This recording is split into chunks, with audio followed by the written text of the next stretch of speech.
Hi everyone, it's Sarah from Wayapa Work.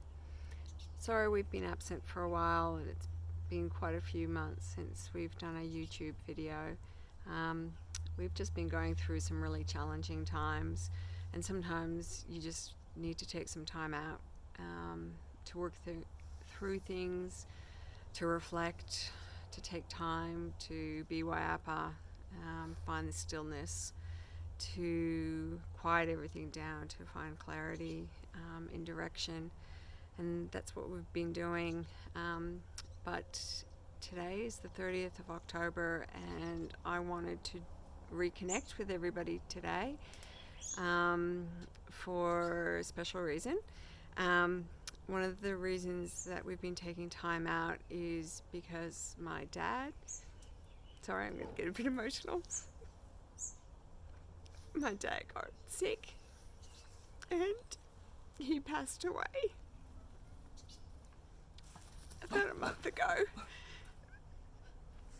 And today's his birthday. He would have been 79. So I wanted to do this video to pay tribute to him on this special day. Sorry, but I also wanted to talk about Halloween because it's Halloween tomorrow. And when I was a kid growing up in Canada, Halloween was one of my favorite holidays. Halloween was always the day after Dad's birthday, so we always had a special family celebration. I don't know if everybody knows, in Australia, everybody's just catching on to Halloween over here. But Halloween actually means hallowed evening.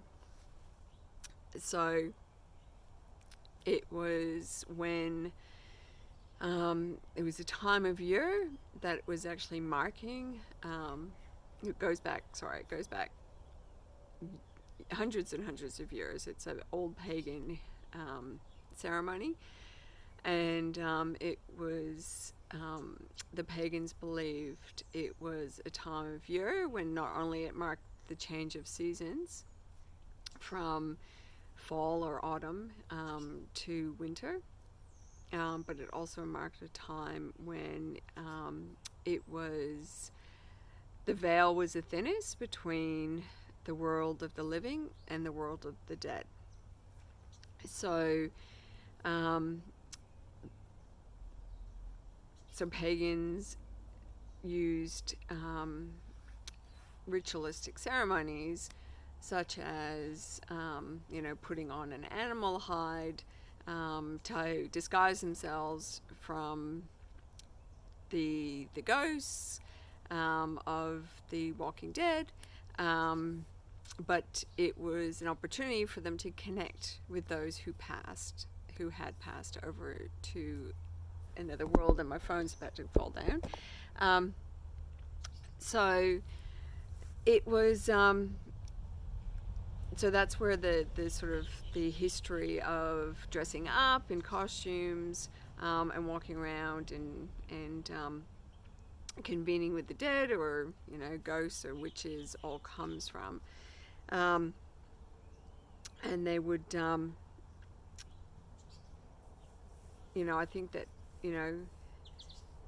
that time of connecting with the different realms of the worlds that we live in is also really an appropriate time for me to be sending my dad birthday wishes. So I just wanted to also talk about Halloween. As I said, when I was growing up in Canada as a kid, Halloween was my favorite time of the year. It was the time of the year when it was moving from fall into winter, and it was a beautiful time of the year because all of the leaves were turning color, beautiful reds and yellows and oranges, and dropping from the trees, and it was just getting a crispness in the air. And Halloween was, sort of about a month or so before Thanksgiving, and so people were just starting to get into the spirit of community. As a kid, Halloween was huge over in Canada, and you'd always do things at school, and you'd always have Halloween parties, and it was always a really creative time of the year, when people were dressing up and using their imaginations to come up with the best costumes, to win that competition at school or at a party, or and it was also a really great time of community. Even when you're going out trick-or-treating,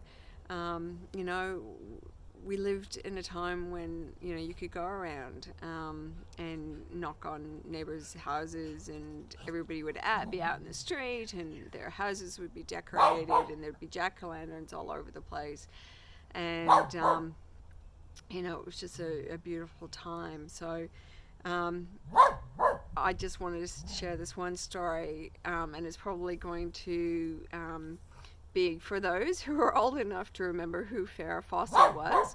But this is in sort of tribute to my dad and his sense of humor.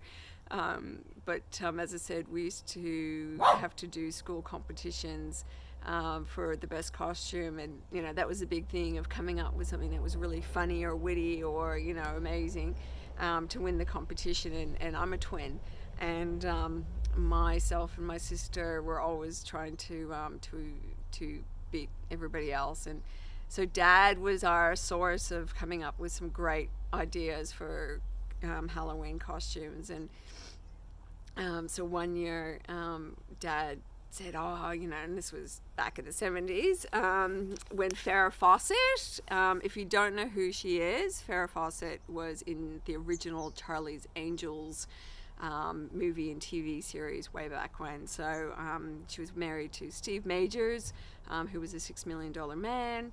Google her for everybody who doesn't know who Farrah Fawcett was, but she was like, one of the beautiful women at the time. And so Farrah Fawcett, because she was the it girl, Dad came up with the idea of being our costume, because it was me and my twin, of us being Farrah Fawcett. So to represent that, Dad and us made a pharaoh, an Egyptian pharaoh mask, and then did a faucet out of like an actual water faucet out of aluminium foil.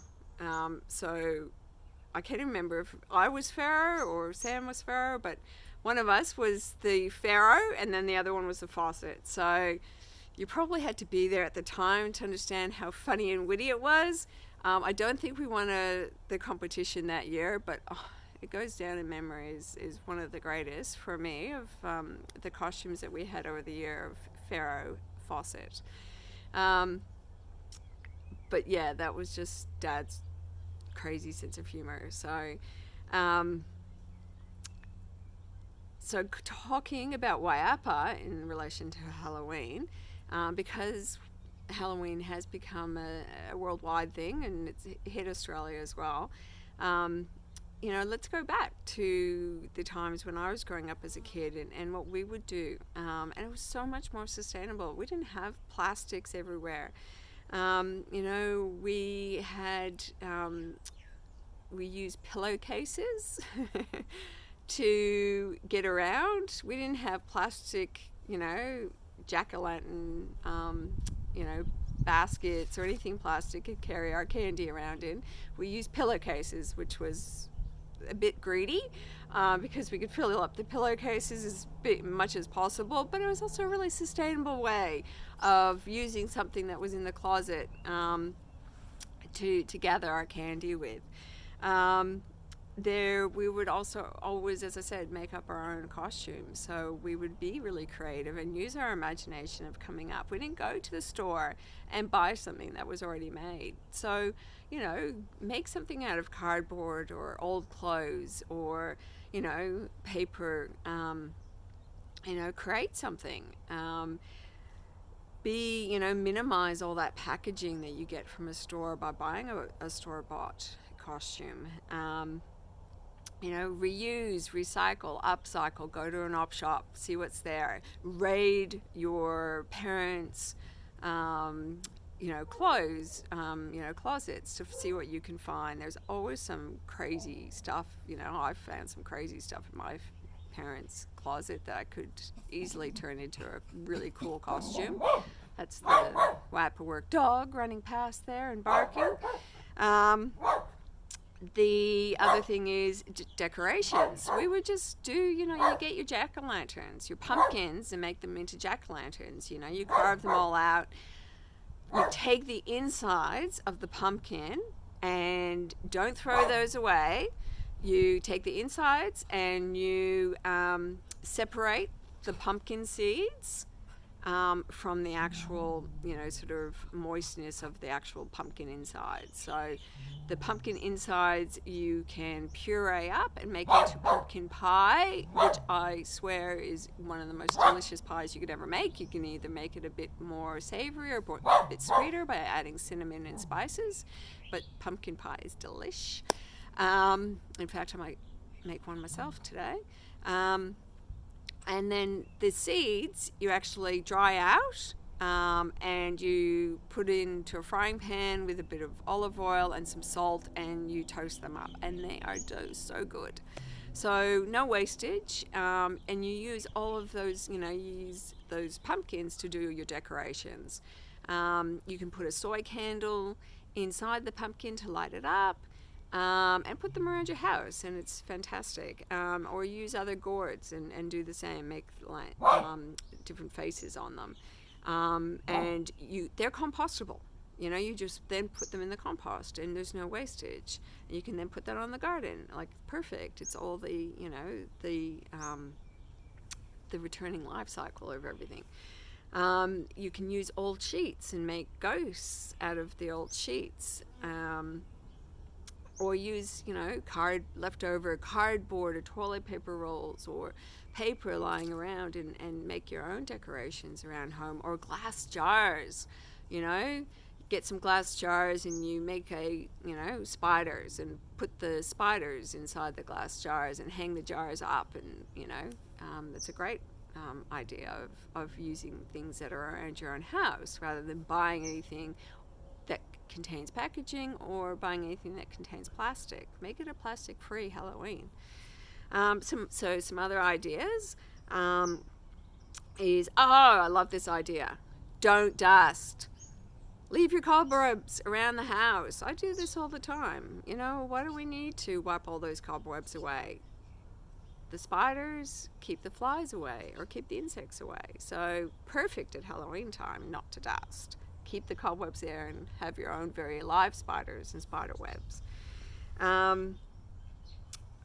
Must say though, if you already have plastic from previous Halloweens, like plastic jack-o'-lanterns or plastic costumes, or, you know, you're using things in your costume, say you're going to be a pirate and you've got a plastic sword, well, don't ditch it and make a cardboard one. Use that plastic sword until you can't use it anymore. So it's about not ditching our plastics. It's about reusing them until, you know, we can't use them anymore. What else have I got down here? Oh, the Halloween party. I loved a Halloween party. I was the champion apple bobber. Every time I went to a party, I would always focus on bobbing for apples. And I was just reading before that the history of that was from paganistic times, of that the apple would actually all be marked in certain ways, that the apple would be for representing a male at the time. So the females, the the young girls would bob and see which apple they got as to which male they were matchmaked with. Not sure that's, works today. But anyway, I was the best apple bobber. And it's good fun dunking your head into a bowl full of water and getting apples. So great idea. When you're doing a Halloween party, use your own crockery. Use your own, plates and cups and cutlery and glassware. But if you need to get something disposable because you're having a really big party, then use sustainable material. Use compostable material or biodegradable material. Bamboo, hemp, sugar cane, pulp. There's heaps out there today. We don't need to be buying plastic. Make sure with food, if you're make your own food, minimize the waste of buying food in from shops. Make your own food. It's healthy, nutritious. And try just making finger food so that you're not having to buy, anything to use, with your finger food. And one of the most important things is don't over cater. Just work it out as to what's enough, because one of the biggest waste problems of the entire world is that we have so much food wastage. So just minimize what your food is and don't over cater. People aren't going to think bad of you, no matter what my mother would say. That's not true. It's actually better to save the planet and under cater. That's my tip. The other thing is when it comes to trick-or-treating. Now, back in my day, there was trick-or-treating. Like today, it's only about the treats.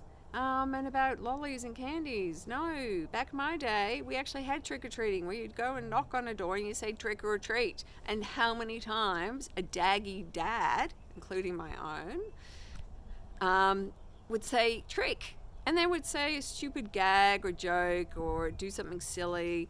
And you'd be like, yeah, good, great, thanks. You'd move on to the next house, but it was all part of the fun. So you don't always have to give out lollies. That one of the problems with giving out lollies is that they're all individually wrapped. Try and avoid all of that. Give out an apple, give out some fruit. That's Mother Nature's fruit, Mother Nature's treat. So use that stuff. You can buy some paper wrapped lollies rather than plastic wrapped lollies. These days, or give things out like a reusable straw as a gift, or a friendship bracelet. Be creative. Scrunchies, think of things that people can use and keep using rather than sugar based, and they send the kids crazy, and parents are going to have to deal with that for the rest of the night. Those are just a few ideas around. Oh, wait a minute. I was doing some research before, and I love this one, and it's going back to the original reasons behind Halloween, which is, connecting with the mysticism around, being able to communicate with those that passed over into a different realm. And one of the things that they used to do back in the day, hundreds and hundreds of years ago, was to write a fortune. So it was all about fortune telling, and they would write, it'd be like, sort of an old version of a fortune cookie. They would write on paper in milk. They would write a message around you're telling your future, and then they would put that message written in milk, slip it inside a walnut, which you just slightly crack open. You stick it inside the walnut, and then you roast the walnut over an open fire. And then you crack it open, and the heat has warmed up the milk so that you actually can read the message like it's a secret message or invisible message. How cool is that? That you would be the hit of the party if you did that. That's just so cool. These sort of times of these,